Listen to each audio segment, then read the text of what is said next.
Hello, Angela, and happy Christmas Eve to you. Happy Saturday to you. Every once in a while, I wonder if we would have been friends in elementary school, or middle school, or high school. At some points, I think you probably would have beat me up because I could have been interpreted as creepy. I was just a hopeless romantic. But every once in a while, I get these affirmations that we are meant to be friends.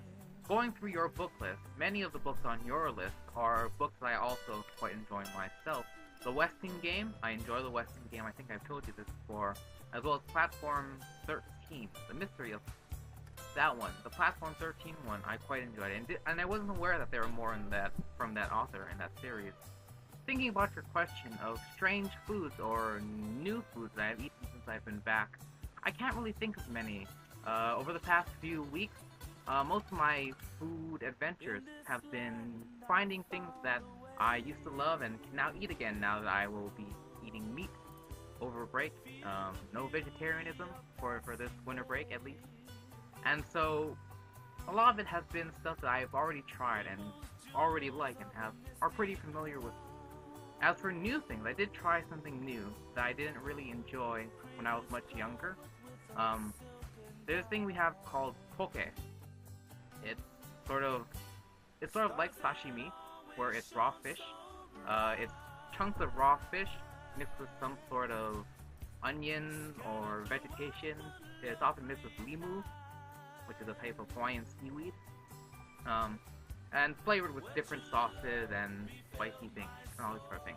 And I didn't really care for it because they're big chunks of fish, and it is an acquired taste. It's a Hawaiian specialty, but it's something that I didn't really like as a kid. But now coming back and having been away from this type of food for a while, I find I really, really like it. What I particularly enjoy is the spicy ahi. Ahi is tuna.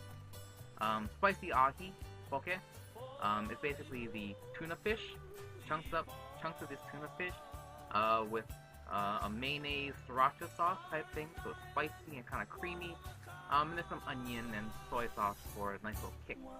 And so that's probably the strangest thing that I've eaten to most other people.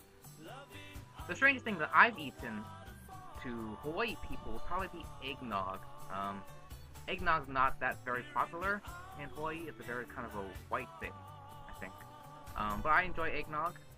We went through a carton of it already, so eggnog is also on my list of food adventures. So my question for you is, as I've been cleaning my room, I've been discovering all these things from my childhood and from my pre-college years of things that I've more or less forgotten about, given up, hobbies that I no longer do. So my question for you is, are there any things from your childhood, hobbies, talents, these sort of things, that you are happy that you have given up, that you moved on from? And are there any things from your childhood that you wish you had kept around or had continued doing throughout your college experience? So probably the defining characteristic of my high school years was my passion for military history. Yes!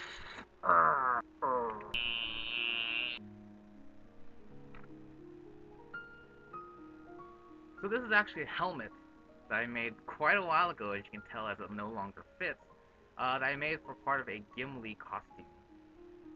It's basically paper mache, and it's too small for my head.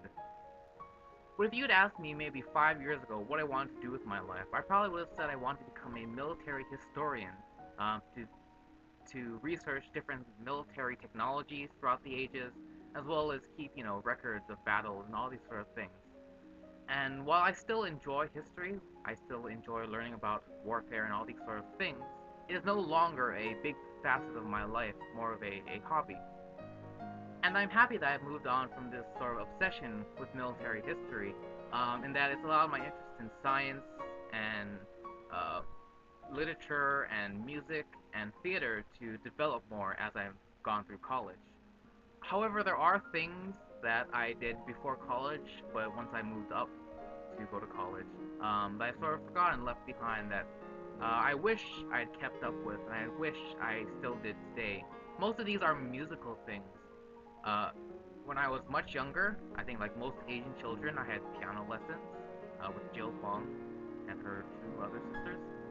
And I'm not sure when we quit piano lessons, but it was rather early on. And by no means was I ever very good at piano, and I definitely did not appreciate it the way I do now.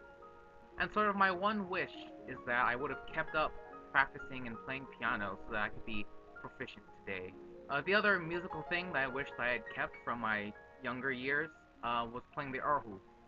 I played regularly up through middle school and beginning of high school, but after that I got busy and could not go to these evening rehearsals and the banquets on the weekends. That I sort of gave up playing erhu and have since become much less proficient at it. I've always loved Chinese folk music, and I mean that was part of the reason why I started playing the erhu, which is purely my love of the music and wanting to be a part of that experience.